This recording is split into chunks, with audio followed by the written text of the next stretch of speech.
Hello friend, नमस्कार छात्रों। मैं जयदीप मिश्रा मेकल सुता इंस्टीट्यूट जबलपुर से स्वागत करता हूं आपके आपके अपने चैनल 10 कदम करेंट बम में, जहां पर हम हमारी टीम के साथ उनके सहयोग से आप लोगों के लिए लेकर आते हैं रोजाना आज की ताजा दिनांक से संबंधित कुछ महत्वपूर्ण करंट अफेयर जो आपके आने वाले सभी एग्जाम, जो एसएससी हो, बैंक हो, रेलवे हो, पीएससी हो, आपकी व्यापम के एग्जाम्स हो, सभी प्रकार के एग्जाम्स में ये एक टॉपिक जो है वो बड़ा महत्वपूर्ण होता है। तो आशा करते हैं, हमारा उद्देश्य यही है कि हमारे द्वारा लाए गए प्रश्न आपके एग्जाम में एज इट इज आपके लिए हूबहू उतर जाए और जो आपके चयन में एक महत्वपूर्ण भूमिका निभाए। तो चलिए प्रारंभ करते हैं आज के सेशन को। हम पहला प्रश्न आप लोगों की स्क्रीन में कुछ इस प्रकार है कि विश्व डाक दिवस कब मनाया जाता है? याद रखिएगा, आज का महत्वपूर्ण डे हो जाता है विश्व डाक दिवस। विश्व डाक दिवस प्रतिवर्ष 9 अक्टूबर को मनाया जाता है।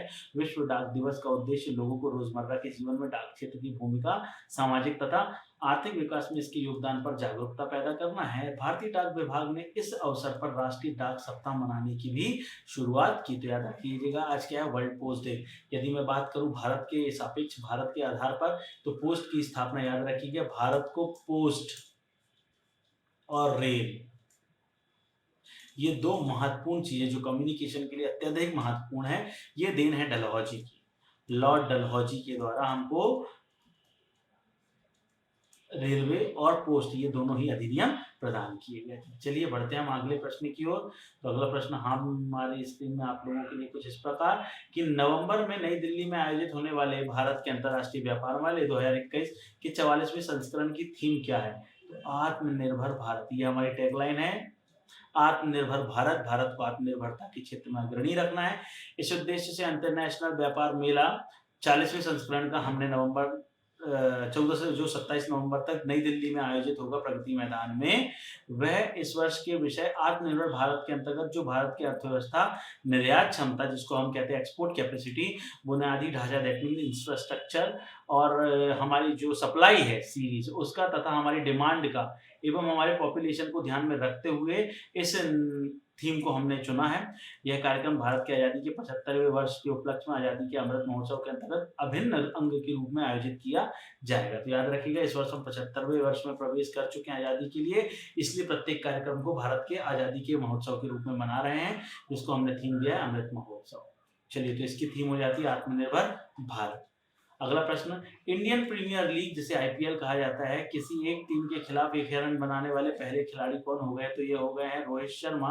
ये पूर्व में भी हमने प्रश्न पढ़ा था, तो उसके अंतर्गत ये पुनः रिवाइज हुआ है क्योंकि हमारे लिए महत्वपूर्ण है। तो 1000 रन बनाने वाले पहले खिलाड़ी रोहित शर्मा बने हैं, जिन्होंने अबू धाबी के शेख जायद स्टेडियम में कोलकाता नाइट राइडर के खिलाफ 1000 रन बनाए। वर्तमान में रोहित शर्मा मुंबई इंडियन के क्या है? कैप्टन है। तो ये महत्वपूर्ण हो जाता है।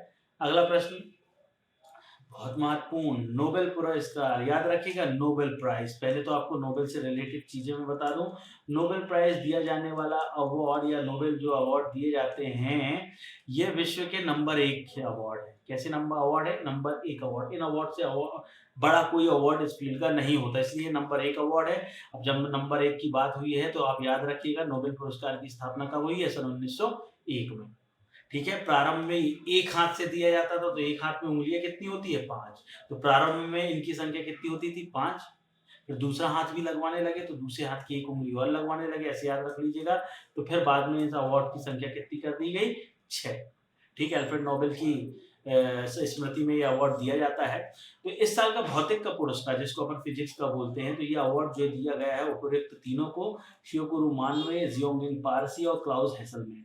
भौतिकी में नोबेल पुरस्कार royal Swedish academy of sciences, Stockholm, Sweden द्वारा प्रदान किया जाता है। मोस्ट इंपोर्टेंट पॉइंट, यह प्रतिष्ठित अवार्ड स्वर्ण पदक और 10 मिलियन स्वीडिश क्रोनर देता है।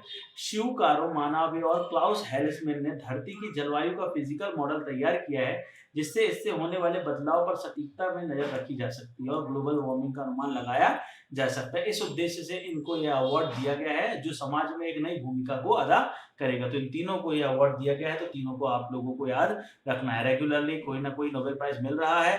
हर वर्ष अक्टूबर में नोबेल प्राइज घोषित कर दिए जाते हैं और दिसंबर में यह अवार्ड दिए जाते हैं। निम्नलिखित में से किसने पेरू के लीवा में आईएसएसएफ जूनियर विश्व कप चैंपियनशिप की महिलाओं की 75 मीटर एयर पिस्टल स्पर्धा में स्वर्ण पदक जीता है? तो याद रखिएगा, ये हो जाती है नाम्या जी। तो 14 वर्षीय निशानेबाज नाम्या, ना से निशाना ना से नाम्या, कपूर ने पेरू की कैपिटल लीमा ISSF जूनियर विश्व चैंपियनशिप की महिलाओं की 25 मीटर एयर पिस्टल में स्वर्ण पदक जीत लिया। यह कांस्य पदक जीतने वाले हमवतन मनु भाकर से आगे पोडियम से शीर्ष चरण पर रहे। याद रखिएगा, कांस्य भी भारत को मिला है, गोल्ड भी भारत को मिला है। तो कांस्य पदक जीता है मनु भाकर जी ने और गोल्ड जीत लिया आपकी नाम्या जी ने। किसमें? निशानेबाजी में, जो कि कहां पर हो रहा है? पेरू, जिसकी कैपिटल हो जाती है लीमा।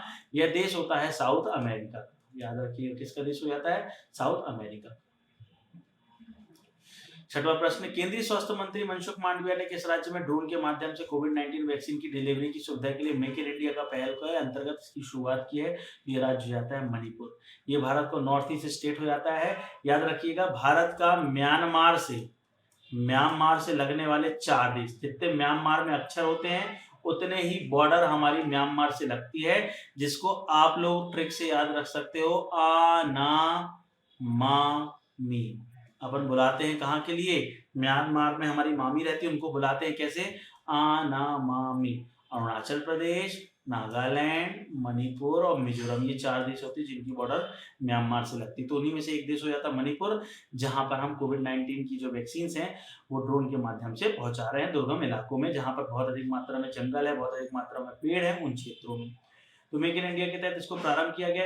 एम्स, भारतीय आयुर्विज्ञान अनुसंधान परिषद ने, या कह सकते हो आप इंडियन रिसर्च काउंसिल ने IIT कानपुर के सहयोग से टीकों को सुरक्षित रूप से ले जाने और स्थानांतरित करने के लिए ड्रोन की क्षमता का परीक्षण करने के लिए एक प्रारंभिक अध्ययन किया है। ठीक है, अगला पॉइंट आप लोगों की स्क्रीन में कुछ इस प्रकार है कि भारतीय जीवन बीमा निगम के नए MD कौन बन गए हैं? तो ये हो गए हैं BC पटनायक। MD बन गए हैं कौन? MD बन गए BC, कहाँ के? LIC के। तो याद रखिएगा, पूरा फुल फॉर्म हो गया MD BC LIC। Managing director बन गए हैं BC पटनायक जी, जो कि किससे? LIC से संबंधित हैं।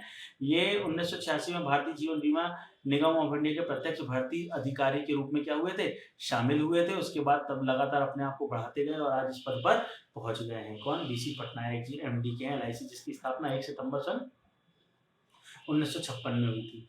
कौन सा राज्य दालचीनी की संगठित खेती शुरू करने का पहला राज्य बन गया है? तो ये राज्य हो जाता है हिमाचल प्रदेश, जो दालचीनी वही उत्पादित कर रहा है।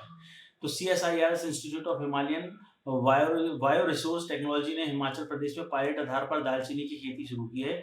असली दालचीनी मुख्य रूप से श्रीलंका में उगाया जाता है, जबकि छोटे उत्पादक देशों में सेंसेक्स, मेडागास्कर और भारत भी शामिल है। तो याद रखिएगा, सेसेल्स, यहाँ पर थोड़ा सा मिसप्रिंट हो गया है, सेसेल्स, मेडागास्कर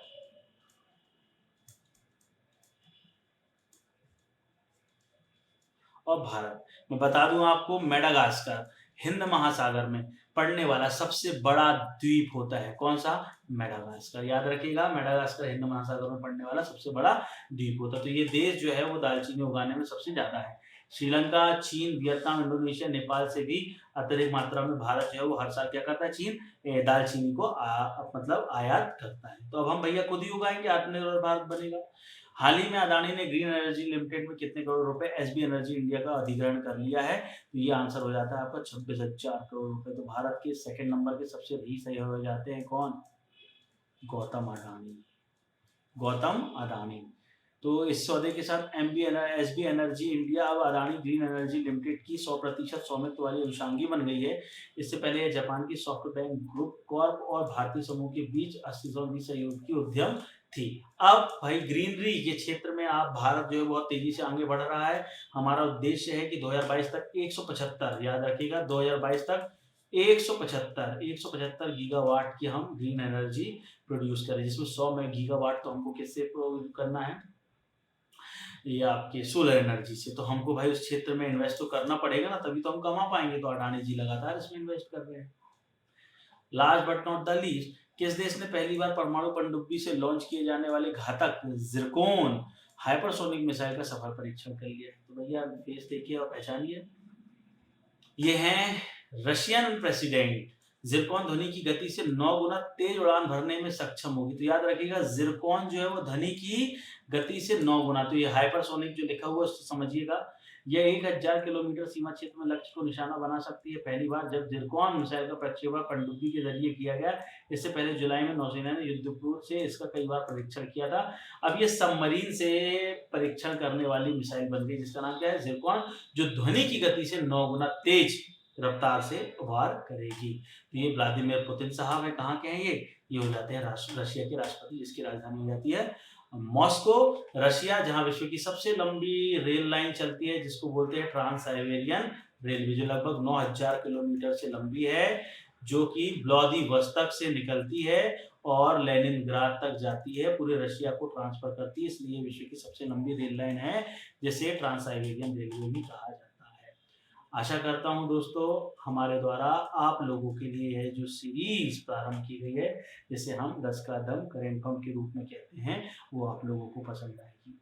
तो अगर पसंद आ रही है और आप लोगों को इससे कुछ भी, थोड़ा सा भी, तनिक भी फायदा मिल रहा है, ये रोचक तथ्य आपके काम आएंगे, तो प्लीज़ अपने जैसे और स्टूडेंट तक इसको शेयर कीजिए। हमारे चैनल को ज़्यादा से ज़्यादा लोगों तक पहुंचाइए, जिससे हमें थोड़ा मोटिवेशन मिले और हम आप लोगों के लिए इससे अधिक से अधिक मेहनत करके और अच्छे पॉइंट्स आप लोगों के लिए ला सकें।